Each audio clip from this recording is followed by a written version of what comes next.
Hello and welcome back to the show. This is your host, Don McCauley. Today we're welcoming to the program author Jennifer Nuesi, and she is the author of Things. Before I bring in today's guest, a quick reminder that selected interviews are available on our iPhone app, which can be downloaded in the App Store, as well as on TV on the Roku channel and Amazon Fire TV. Our app name on all platforms is simply The Author Show. Jennifer, how are you? I'm doing really well. Thank you so much for having me. Well, tell us a little bit about yourself, please. Well, I am a self-published author. I've been writing in and out for about 15 years. And finally, I took the deep plunge and decided to give my 110% attention to publishing my first book. So I'm really excited for things to get out there and get in people's hands. So tell us about your book. So the main theme about the book is about how to navigate life's different ups and downs, having to deal with heartbreak, loneliness, depression, all the standard themes that you're going to get in your typical poetry book, but how to navigate that in addition to anxiety. Anxiety tends to be a very, very sneaky thing. It kind of slips in and out, kind of pushes you 10 steps back when you're trying to take 2 steps forward. So my book really highlights that not only in the poetry, but also in the visual aspects of the book as well. Now, who did you write your book for specifically? Who's your target audience? Definitely my main target audience would be those that are dealing with severe anxiety. It's really hard to find people that understand how that feels and how you navigate life through that. A lot of people get the misconception that it's like, oh, you have anxiety, move on, get over it. But deep inside, anxiety is something that really seeps into like your deepest brain cells and it just stays stuck in there. So decisions that you make are constantly being questioned by yourself. And it's really hard to differentiate if you're talking or thinking or if anxiety is doing all that for you. So, could you say there's any type of central message or perhaps underlying theme that runs throughout your book? The central theme would be anxiety is just such a hard thing to battle with. By seeing this type of body of work that's so raw and realistic on how anxiety plays into all the parts of your life, I think it's something that's not seen in the poetic form. So everything that's within the book is there to give the reader a sense of what's going through someone that has this deep anxiety. How does someone navigate through all that and all the kind of confusion that comes in between that anxiety kind of brings forth when you're trying to move through either a scenario, an emotion, a thought process, things that you've already gone through, kind of your anxiety and anxious mind plays back and goes back to things that happened 5 years ago when it has nothing to do with what's happening in front of you. So you'll definitely see that message throughout, and also the message of how to deal with it, how to move forward, and overall that you're not alone. So, if you had to choose, what would you say is the single most important idea you're sharing in your book that's really going to add value to the reader's life? It will give those who suffer with, in whatever capacity, whatever type of anxiety, a sense of community, a sense of hope, truly in my heart, a sense of acceptance. This is who you are, embrace it. And if you need the help, get the help. If you need to talk to someone about it, whether it's professional or just your inner circle, don't dismiss those anxious feelings and don't feel that you have to deal with it alone. It's something that you'd be very surprised a lot of people deal with. And there's a certain taboo about it. So I'm hoping that the message and the idea that comes across is that you don't have to feel like it's this odd thing to deal with, and just talk about it, express yourself. And if you're going through those anxious emotions, push through and follow through and move on from it and get what you need, get the help that you need to get, pretty much. Now, if you could compare your book with any book out there we might already be familiar with, which book would it be and why? I compare it to, a main body of work that everyone's familiar with is Milk and Honey. Any works of Rupi Kaur, a lot of people are very familiar with it. I think her and I have very similarities where it's a lot of small poetic pieces to large poetic pieces, no punctuation, no capitalization in a lot of the pieces, as well as illustrations and graphics that really tie in together the different themes that are talked about. In addition, I really think that also Nikita Gill or Nawanja Zambia and a little splash of Leonard Cohen kind of really ties in together how my body of work can be similar to theirs. So in the book, there are a lot of repeated phrases and statements. Was that done purposefully? Yes.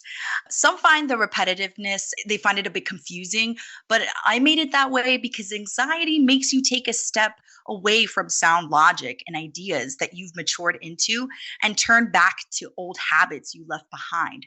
So, reading and seeing similar phrases and words and even situations is like, didn't she say that before? Or didn't that happen? Didn't we revisit this? But that's what anxiety does. It repeats the same thing over and over to you, regardless of where you are in the timeline of your life as it happens. The book has no page numbers. Was that also intentional? Yes, anxiety has no rhyme or reason. I felt that not placing page numbers would give that sense to the reader.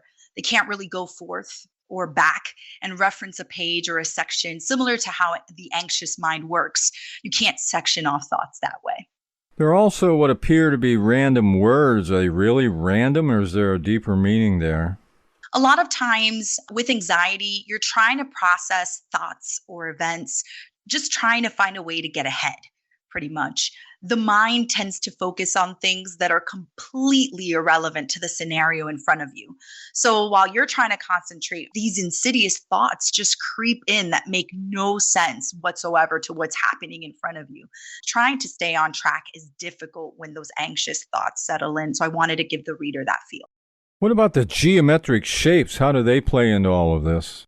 The spaces, the geometric shapes, they can be interpreted as unforeseen elements that are dancing in the outlines of themes people go through.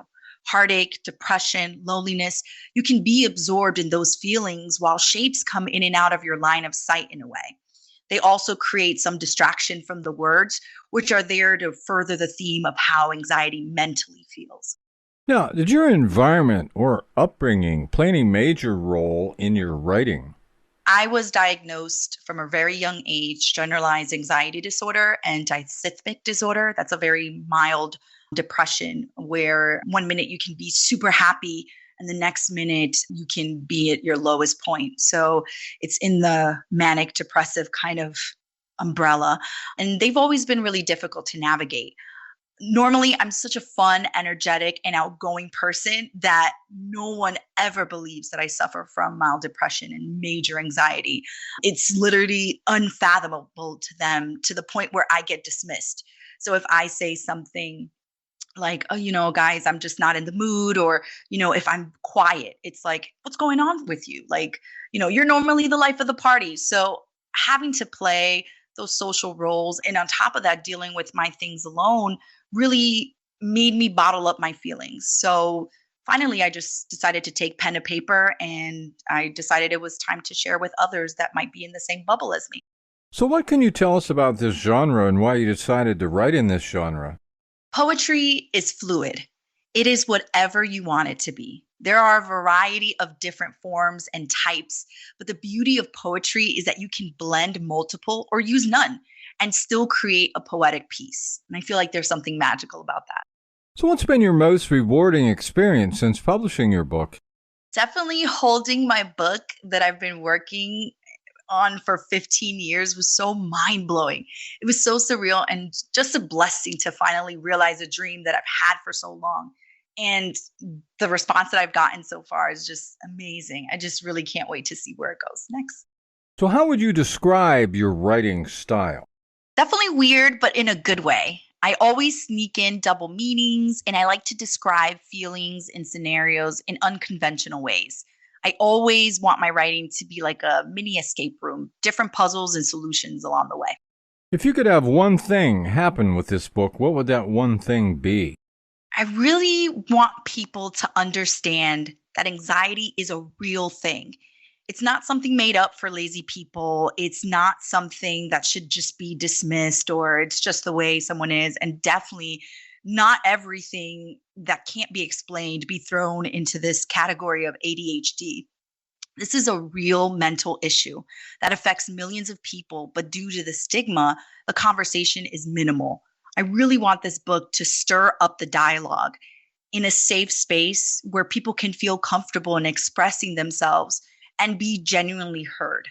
What part of this book would you say you personally like best?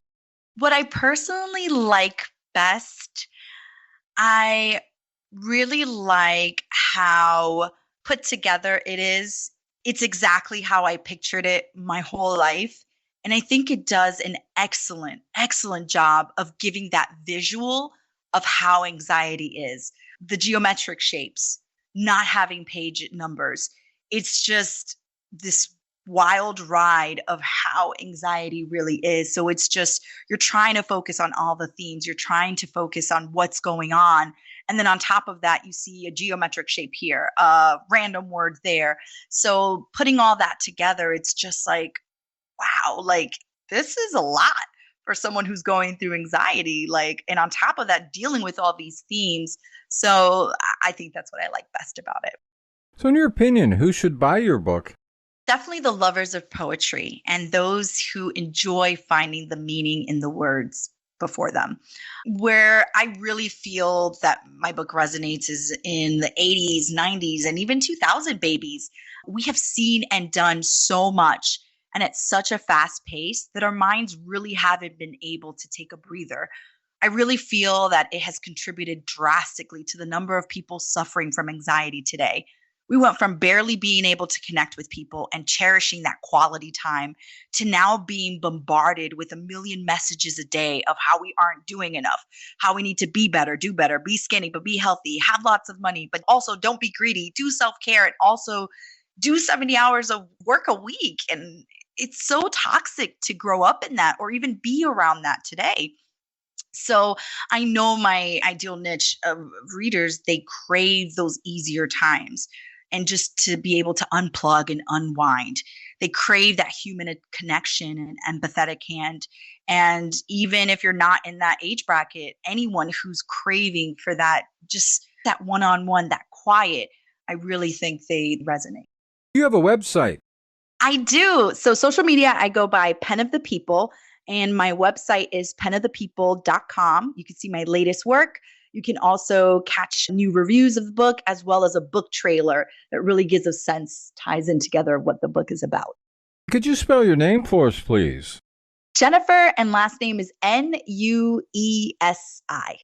This has been just great. Our guest today has been Jennifer Nuesi, and she is the author of Things. Jennifer, thanks very much for being with us today. Thank you so much for having me. It's been just an absolute pleasure.